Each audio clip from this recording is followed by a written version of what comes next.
Assalamualaikum warahmatullahi wabarakatuh. Perkenalkan, nama saya Siti Aisyah dengan NIM 3419043. Di sini saya akan menjawab soal ujian akhir semester mata kuliah produksi penerbitan PRC yang diampu oleh Bapak Kuswandi MPDI. Oke, langsung aja soal yang pertama tentang jenis-jenis berita dalam sebuah produksi penerbitan pers.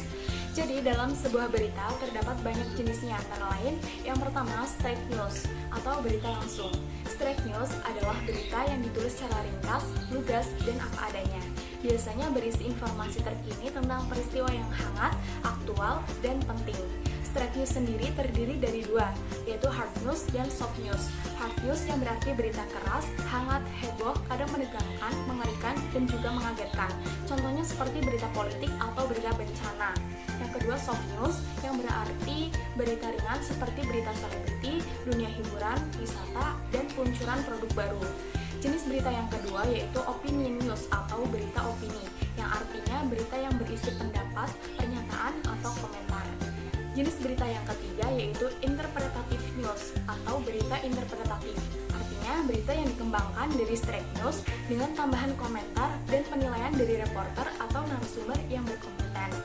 Jenis berita yang keempat yaitu berita penjelasan, yang merupakan jenis berita yang sifatnya menjelaskan secara detail dengan menguraikan sebuah peristiwa dengan data yang lengkap. Yang kelima yaitu depth news atau berita mendalam yang dikembangkan dari berita yang sudah ada. Pendalaman berita dilakukan dengan cara mencari informasi tambahan dari narasumber atau fakta-fakta yang ada sebelumnya. Yang keenam, investigative news atau berita investigasi adalah berita yang ditulis berdasarkan hasil penyelidikan wartawan sebagaimana halnya polisi dalam melakukan penyelidikan sebuah kasus. Yang terakhir atau yang ketujuh yaitu comprehensive news atau berita komprehensif, yaitu merujuk pada berita yang berisi laporan mengenai fakta dari suatu peristiwa yang ditinjau secara menyeluruh dari berbagai aspek dan sudut pandang. Soal yang kedua berkaitan dengan teknik dan syarat pendirian pers online. Membuat media online juga berhubungan dengan pembuatan judul, alamat, dan instalasi template website sebenarnya sangatlah mudah, tidak terlalu ribet. Cukup dilakukan oleh tim atau yang terdiri dari tim atau bahkan bisa dilakukan oleh solo action. Tapi karena hidup di negara hukum, maka taat hukum adalah salah satu kewajiban di dalam kehidupan berbangsa dan bernegara. Dengan demikian, dalam mendirikan pers online harus memenuhi syarat sebagai berikut. Yang pertama ada aspek legal formal. Setelah proses pembuatan judul, alamat, dan instalasi template website media online selesai, maka langkah selanjutnya yang perlu dilakukan adalah melengkapi media online dengan legal formal. Aspek legal formal sangat penting agar media online yang didirikan berbadan hukum dan resmi. Karena dengan aspek ini juga menambah keyakinan pembaca media online kita bahwa media online kita adalah media online yang serius dalam dunia jurnalistik dan pemberitaan. Nah, di zaman sekarang dalam mendirikan perusahaan pers online tidak perlu membuat surat izin usaha penerbitan pers atau SIUPP seperti sebelumnya. Karena SIUPP untuk media online tidak berlaku lagi sejak diberlakukannya Undang-Undang Nomor 40 Tahun 1999 tentang pers. Meski Undang-Undang Pers tersebut tidak menjelaskan secara rinci apa bentuk badan hukum yang dapat digunakan untuk mendirikan perusahaan pers, namun Dewan Pers menyatakan bahwa badan hukum yang dimaksud adalah perseroan terbatas atau PT. Nah, berdasarkan informasi yang saya kutip dari hukum online, bisa jadi untuk badan hukum media online bisa berbentuk PT, CV, dan koperasi. Namun PT menjadi rekomendasi pertama dalam pengurusan aspek legal formal media online. Nah, agar website media online kita berbadan hukum PT, praktisnya kita cukup datang ke notaris terdekat di lokasi kita tinggal. Kita bisa meminta bantuan petugas notaris untuk dibuatkan perusahaan pers. Pendirian PT diatur dalam Undang-Undang Nomor 40 Tahun 2007 tentang perseroan terbatas, termasuk syarat modal yang terdiri dari modal dasar, modal ditempatkan, dan modal di store. Modal dasar perseroan minimal 50 juta rupiah. Adapun perizinan yang diperlukan bagi beroperasinya suatu PT antara lain, yang pertama pengesahan dari Menteri Hukum dan HAM. Yang kedua, surat domisili. Yang ketiga, nomor pokok wajib pajak atau NPWP. Yang keempat, surat izin usaha perdagangan atau SIUP. Yang kelima, tanda daftar perusahaan atau TDP. Dan yang keenam, izin-izin teknis lain dari Departemen Teknis terkait. Nah, jika semua sudah dilakukan, maka selanjutnya adalah cara bagaimana membuat website media online kita menjadi profesional dan bermanfaat untuk seluruh penikmat berita dan informasi.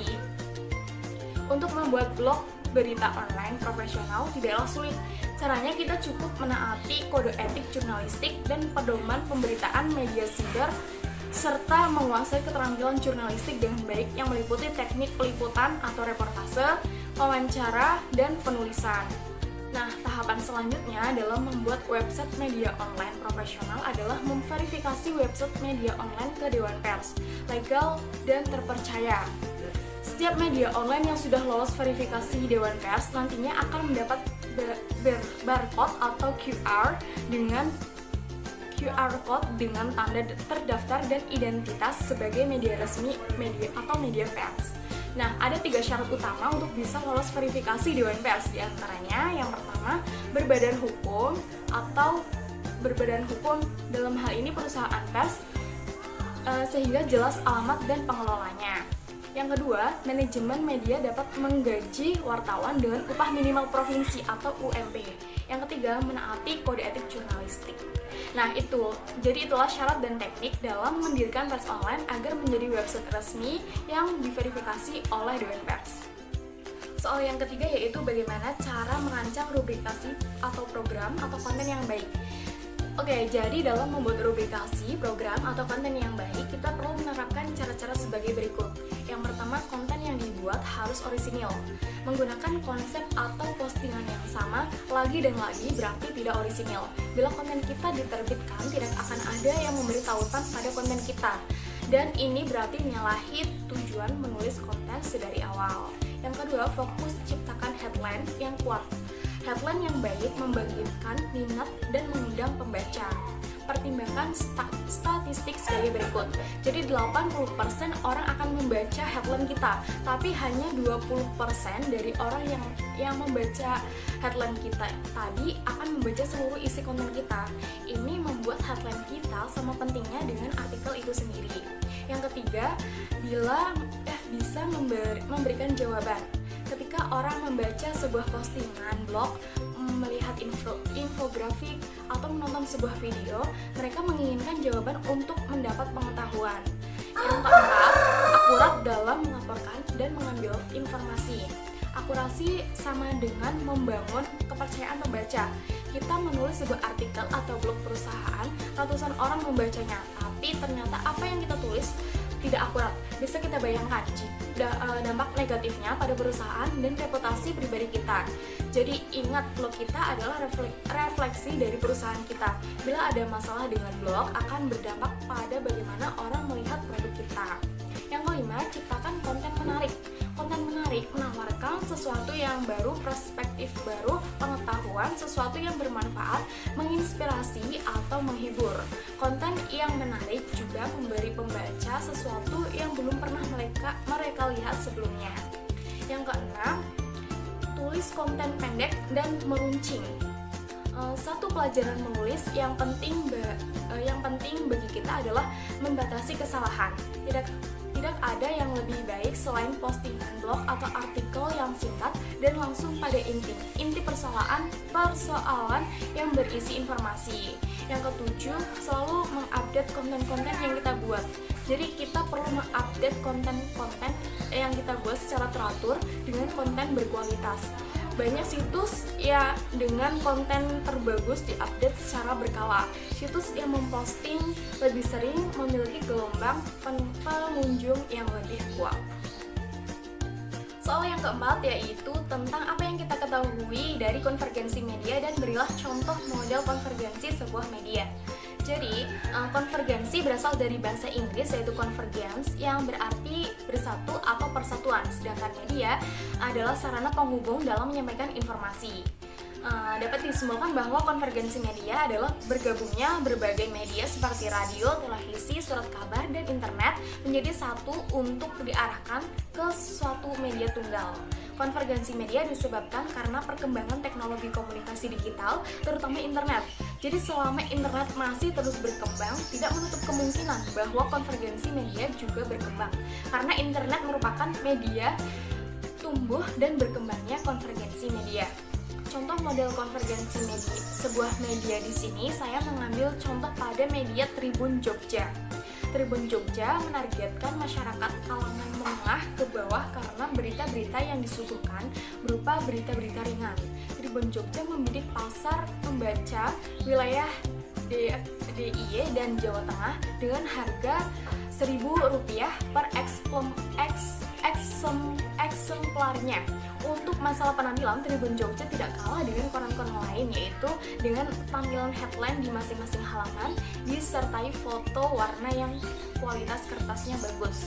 Semakin menambah nyaman mata memandang sehingga konten ini memiliki daya tarik tersendiri.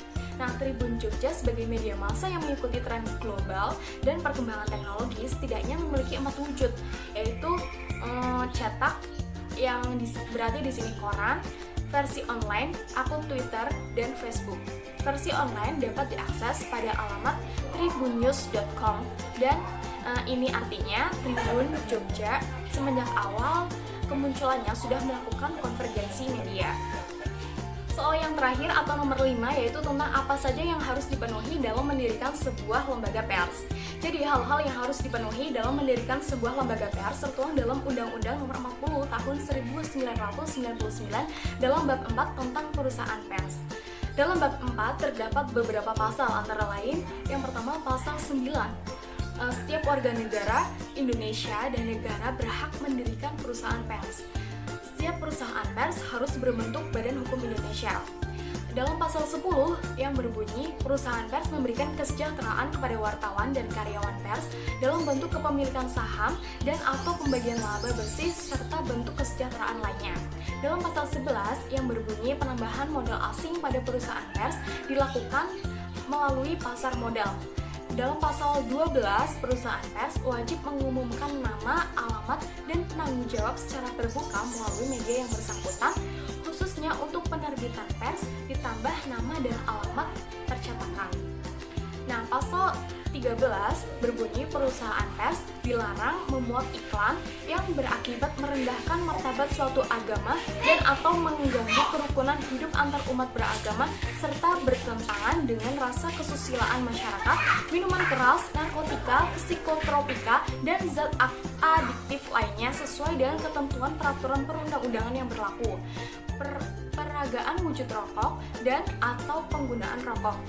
Nah, pasal 14 juga berbunyi untuk mengembangkan pemberitaan ke dalam dan luar negeri. Setiap warga negara Indonesia dan negara dapat mendirikan kantor berita.